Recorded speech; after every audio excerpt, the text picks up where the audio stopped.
बहुत समय पहले की बात है। एक छोटे से गांव आनंदपुर में लोग खुशहाल और संतुष्ट रहते थे। गांव के बीचों बीच एक पुराना विशाल बरगद का पेड़ था। कहते थे यह पेड़ चमत्कारी है और जो भी सच्चे मन से इसकी छांव में बैठकर प्रार्थना करता है उसकी हर मनोकामना पूरी होती है। लेकिन धीरे धीरे लोग अपनी व्यस्त जिंदगी में इतने मशगूल हो गए कि उन्होंने उस पेड़ की ओर ध्यान देना बंद कर दिया। अब वह पेड़ वीरान खड़ा था। एक दिन गांव में एक व्यापारी आया। वह लालची और चालाक था।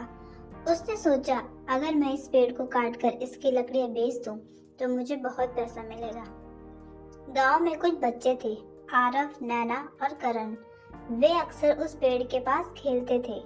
उन्होंने देखा कि व्यापारी और उसके मजदूर पेड़ को काटने की तैयारी कर रहे हैं। बच्चे परेशान हो गए। आरव ने कहा हमें कुछ करना होगा, यह पेड़ हमारे गांव की पहचान है। नैना ने सुझाव दिया चलो गांव वालों को बताते हैं। लेकिन गांव के बड़े लोग बोले यह सिर्फ एक पेड़ है, इसे काटने दो, इससे हमें कोई फर्क नहीं पड़ेगा। बच्चे मायूस हो गए लेकिन उन्होंने हार नहीं मानी। उसी रात बच्चे पेड़ के पास जाकर बैठ गए और प्रार्थना करने लगे। अचानक तेज हवा चली और पेड़ से एक मधुर आवाज आई। पेड़ ने बच्चों से कहा तुम्हारी सच्चाई और भोलापन मुझे ताकत दे रहा है। मैं तुम्हारी मदद करूंगा लेकिन तुम्हें भी कुछ करना होगा।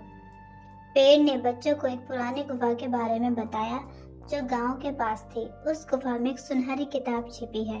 वह किताब गांव की प्राचीन शक्तियों का रहस्य है।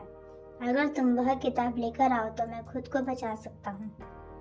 अगले दिन बच्चे गुफा की ओर निकल पड़े। रास्ता खतरों से भरा था। उन्हें एक उफनती पार करनी पड़ी। उन्होंने मिलजुल कर लकड़ियों से नाव बनाई और नदी पार की।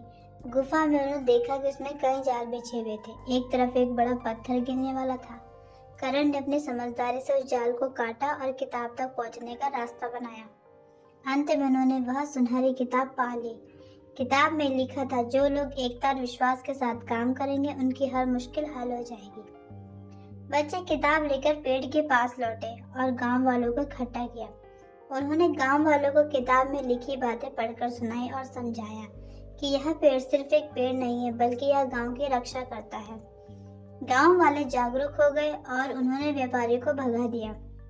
जैसे ही बच्चों ने पेड़ के नीचे किताब रखी, पेड़ से अचानक फूल खिलने लगे। पूरा गांव खुशबू से भर गया। पेड़ ने कहा अब मैं हमेशा इस गांव की रक्षा करूंगा, लेकिन याद रखना तुम्हें अपनी एकता और मेहनत से खुद को मजबूत बनाना होगा। उस दिन के बाद गांव वालों ने पेड़ का सम्मान किया और उसकी छांव में बैठकर अपनी समस्याओं का समाधान खोजा। आरव, नैना और करण गांव के हीरो बन गए।